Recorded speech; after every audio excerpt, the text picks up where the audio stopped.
Il dit aux Juifs qui avaient cru en lui, si vous demeurez dans ma parole, vous êtes vraiment mes disciples. Vous connaîtrez la vérité et la vérité vous affranchira. Ils lui répondirent, nous sommes de la postérité d'Abraham et nous ne fûmes jamais esclaves de personne. Comment dis-tu, vous devriez être libres? En vérité, je vous le dis, leur répliqua Jésus. Quiconque se livre au péché est esclave du péché. Or, l'esclave ne demeure pas toujours dans la maison. Le Fils y demeure toujours. Si donc le Fils vous affranchit, vous serez réellement libre. Le Fils, c'est Jésus. La liberté que nous avons, c'est la liberté que Jésus nous donne. C'est lui qui nous a affranchis. Il nous a donné la liberté par rapport à quoi? Comment cela s'applique-t-il maintenant à nous? Parce que Jésus dit, quiconque se livre au péché est esclave du péché. Et si lui ne nous affranchit pas du péché, nous continuons à être esclaves du péché. Parce que Jésus était mort au péché. Comment il était mort au péché? Vous connaissez cette histoire des substitutions. Lui qui n'a pas péché, on décide de le mettre à mort. Mais on prend soin de dire, nous avons un brigand ici. Nous tous, nous connaissons le mal qu'il fait. Parce que la société connaît ses forfaits et ses méfaits. Nous avons un brigand ici qui s'appelle Barabbas. Alors libérons-le et tuons l'innocent. Donc Jésus est mort au péché. Il est mort à cause du péché. Il a porté le péché et il en est mort. Il a enterré ça complètement. C'est pourquoi il est le seul qui affranchit. Il est le seul qui donne la liberté. Donc si je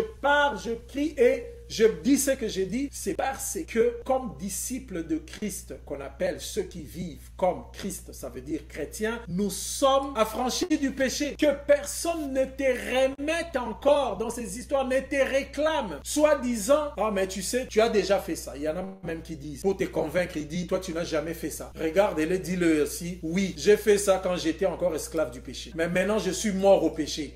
Je ne le ferai pas parce que je suis mort au péché. Si je fais 1000 coups avec toi, des mauvaises choses, oui, je l'ai fait dans le passé parce que j'étais encore esclave du péché. La réponse est claire et simple. Jésus qui a tout porté nous a libérés parce que lui, il est mort au péché. Et lorsque nous acceptons de le suivre, on est esclave de celui à qui l'on obéit. C'est pourquoi Jésus pouvait dire que quiconque se livre au péché est esclave du péché. Comment cela s'applique-t-il? Romains 6, 2 à 10. Loin de là, je commence quand même à 1. Que dirons-nous donc? Demeurerions-nous dans le péché afin que la grâce abonde? Loin de là. Et nous qui sommes morts au péché, comment vivrions-nous encore dans le péché? Ignorez-vous que nous tous qui avons été baptisés en Jésus, qui avons été plongés dans Jésus, c'est en sa mort que nous avons été baptisés. Nous avons donc été ensevelis avec lui par le baptême en sa mort, afin que, comme Christ est ressuscité des morts par la gloire du Père, de même nous aussi, nous marchions en nouveauté de vie. En effet, si nous sommes devenus une même plante avec lui par la conformité à sa mort, nous le serons aussi par la conformité